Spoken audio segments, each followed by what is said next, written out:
Sir walkout किया है Congress party ने और कितनी पार्टियों ने वॉकआउट किया और वजह क्या रही? वजह ये रही कि हम जो सवाल पूछता थे अब सवाल का जवाब नहीं देती और एक वित्त मंत्री होते हुए भी झूठ मूठ इल्जाम हमारे यूपीए सरकार के जमाने में जो हमारा कॉमर्स विषय थे जो अब दुनिया में नहीं है उनके खिलाफ बोलने लगे, उनके बेटे के खिलाफ बोलने लगे जो सदन की मेंबर है, और तब बोलने लगे जब वो सदन में नहीं है। तो हम ये सवाल पूछा कि हमारा नियम के मुताबिक जो सदन में नहीं रहते, सदन की मेंबर होते हुए भी अगर उनको उनके खिलाफ एक सब्सटेंटिव मोशन लाना चाहिए तब आप बोल सकते। अचानक किसी के खिलाफ आप इल्जाम लगा देते हो, ये तो ठीक नहीं। ये कानून की बात किए हैं हमने और 2 घंटे से 1.5 घंटा तो बजट में लगाई, अभी 2 घंटा जवाब में लगाई और कोई ठोस नतीजा कुछ नहीं निकली। हमारी जो सवाल की वो जवाब घुमा फिरा के गुमराह करने के लिए देते रही। हम सब कहा कि भाई हम सब मेंबर है, हमारे खिलाफ झूठ मूठ इल्जाम लगाने से पहले आप एक मोशन तो लाओ, कानून के मुताबिक सब कुछ करो।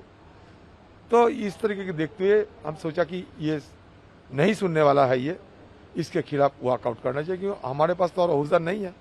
इसके मुकाबला मतलब खिलाफत करते हुए वॉकआउट हम करते हैं, इसलिए कि लोकतंत्र की ये एक परंपरा की एक हमारे पास हथियार है, उसको इस्तेमाल करते हैं। क्या करें सर, लेकिन उन्होंने ये कहा कि भाई आप लोगों ने बीएसएनएल को पंगु बना दिया था, उसको 4G में अपग्रेड किया, उसको कानूनी सहायता, उसको फाइनेंशियल एड दी गई, हेल्थ सेक्टर के ऊपर उन्होंने रिप्लाई दिया कि वहां बढ़ाया गया है बजट। सबसे बड़ा मुश्किल ये है कि वो जब बोलते हैं ना, जब बोलती है तो समय काल को उनकी याद नहीं रहती।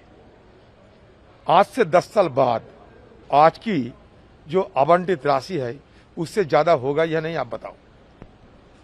जब हमारा देश आजादी हुई थी तो हमारा देश की बजट कितने थे, हमारे देश की कमाई कितने थे और आज कहां पहुंच गए।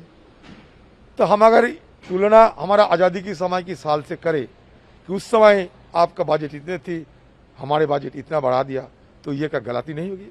जब हमारा देश स्वाधीन हुई थी, आजाद हुई थी, उस समय हमारे देश के आम लोगों की आयु था 32 साल, अभी हो गया 73 साल। उस समय हमारे देश की शिक्षित लोगों की संख्या थी 12%, अभी हो गया 83%। तो हम कहें कि हम कर दिए। धीरे धीरे होते होते यहाँ पहुंचे। सारे श्रेय अगर ये सरकार लेने लगे तो हम सब सवाल पूछते हैं कि हमारा जीडीपी की 2.5% जो हेल्थ में देना चाहिए वो दिए हैं, नहीं दिए हैं।